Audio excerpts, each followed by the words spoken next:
Hello everyone, Josh here, pastor of United City Church. Hope you are doing well and faring well in these uncertain times. And that's what we're living in right now, isn't it? The things that we thought were for certain. We can go to the store and buy bread and milk. It's all going to be there. We can go out to a restaurant anytime we want.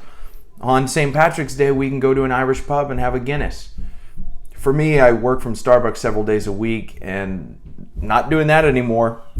We believe that we are completely safe and we're certain that we can keep living the way that we've always lived, and yet now we are running into a wall of uncertainty. I don't know if you're feeling that, but I suspect you probably are. There was this phrase I remember hearing, the only thing that's certain is that nothing is certain, or the only thing that's certain is uncertainty. Now, that phrase is actually not very helpful at all. It just tells us, I guess when we have uncertainty, it's normal. But that's not actually encouraging. I'm reminded of almost the end of Jesus' life on earth. He'd been with his disciples for several years, and he's speaking in the future. He's prophesying about what is going to happen. And he says these words. This is John 16, the very end of John 16, verse 31 or 32. Behold, the hour is coming. Indeed, it has come when you will be scattered, each of you, to his own home, and will leave me alone. Yet I am not alone, for the Father is with me. And I have said these things to you, that in me you may have peace. Now, what's he about to say? Here's what he says. In the world, you will have trouble. Pause right there. The disciples who'd been with Jesus for several years, they found their certainty in being with Jesus. Their home was now in Jesus. And he is prophesying that he's going somewhere. He says earlier in 16, you're not coming with me, and you're all going to scatter and leave me. And there's going to be a great time of uncertainty. In this world, you will have trouble or tribulation. Now, if you pause there, you go, that's not actually very helpful at all, Jesus. Okay, great. In this world, you're going to have trouble. There's going to be uncertainty. Thanks a lot. But of course, Jesus does not leave the phrase there.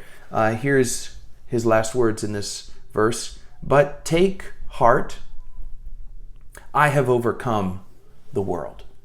But take heart, I have overcome the world. Jesus' identity is one who is there, who is present, who has overcome all of the uncertainty. In fact, Jesus is the certain one.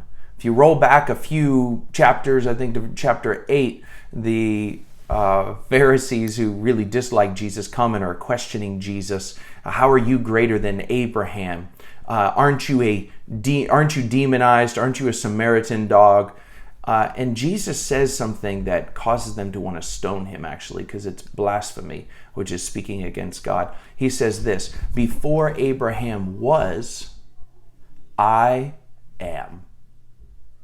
Before Abraham was, I am. Now, to understand that phrase, you have to go all the way back, hundreds and actually not quite 1,000 years to Moses. Moses meets God at a burning bush, and God says, I want you to go set the people of Israel free from slavery.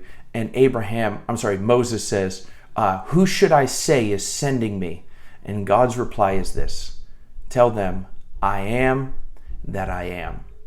Now, this is not some like Dr. Seuss phrase. What that is really saying is God is the one who is, who exists, who is present. He is the constant forever, eternity past to eternity in the future. He is, which means he is certain.